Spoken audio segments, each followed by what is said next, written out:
Hello chess lovers, Suren here, and in this video I would like to share with you a fantastic attacking game played by the 13th World Chess Champion Garry Kasparov against the 8th World Chess Champion Mikhail Tal. The game was played in 1987 in Brussels. This game was played in the last round of the tournament and the situation was critical. After flying 4 out of 4 start, Kasparov slowed down considerably and in the penultimate round was even overtaken by Ljubojevic. Therefore, only a win could satisfy the world champion. By the way, I have to tell you that this is the same tournament during which English chess grandmaster James Plaskett introduced his famous puzzle which Mikhail Tal managed to solve after a short walk in the park. But before starting our game, if you are new to my channel, consider subscribing in order not to miss my future uploads. And now let's get started with our game and see what happened on the board. Kasparov opened up with d4 and Tal responded with knight f6, c4 e6, knight c3, bishop b4. We have the Nimzo-Indian defense against which Kasparov acquired the Rubinstein system e3. Black castled kingside, bishop d3, d5, and c takes d5. Kasparov aims for a position resembling the exchange variation of the queen's gambit declined, as he will develop his knight to e2 and intends to play in the center f3, e4. Tal recaptured with the e-pawn, knight e2, c5, white castles kingside, knight c6, a3, c takes d4, e takes d4 and bishop takes c3. This is a dubious decision by Tal. The problem with this move is that the dark squared bishop is a valuable piece worth keeping alive, so bishop d6 is stronger. But in our game Tal captured on c3, b takes c3 and knight e7. And now Tal is starting a long maneuvering with his queenside knight, which allows white to gain a precious time, consolidate his position and build up a strong attack. Queen c2 by Kasparov, bishop d7, bishop g5, knight g6, and there it goes, f4 is on the board.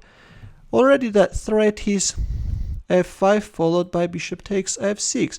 For example, if rook c8, then f5, and then white can damage black's pawn structure. That's why after f4, Tal played h6, bishop takes f6, queen takes f6, and we have f5, knight e7, knight g3. It turns out that the queen is misplaced on f6 square, and now Kasparov will harass that queen, knight c8. Meanwhile, we have another move by black knight, rook f4, knight d6.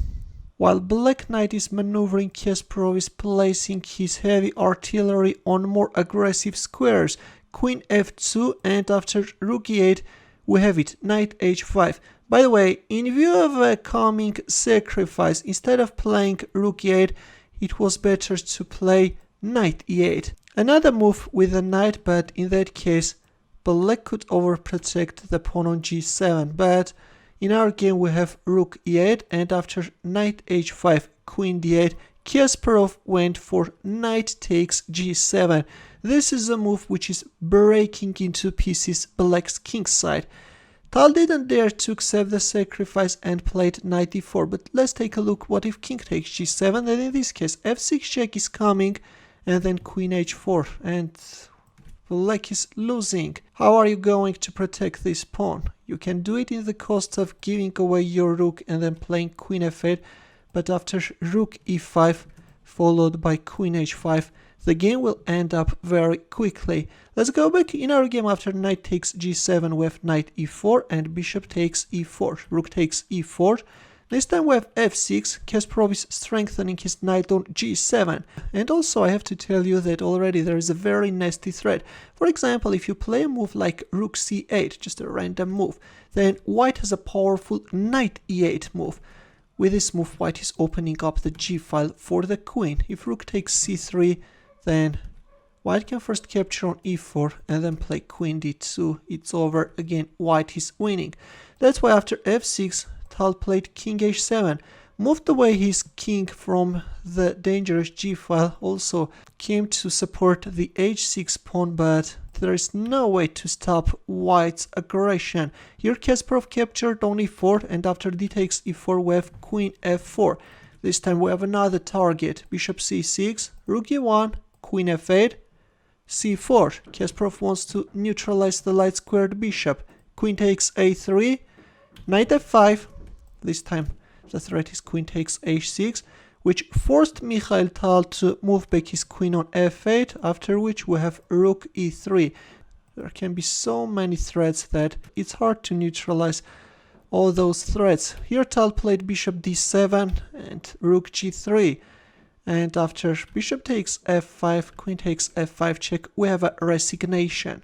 For example, if king h8 and rook g7 is coming, you are forced to give away your queen and the game is over. A very beautiful attack by Garry Kasparov, although let's admit that it was Mikhail Tal who played weakly. That knight maneuver was actually very dubious, and we have a nice win by Garry Kasparov. In the end, a beautiful chess puzzle. Please take a look at this position, which is also taken from Garry Kasparov's game, and try to find the winning move for white. I will wait for your answer in the comment section. Thanks for watching. Here are more suggestions for you. Consider checking them out as well. I will see you in my next video. Take care.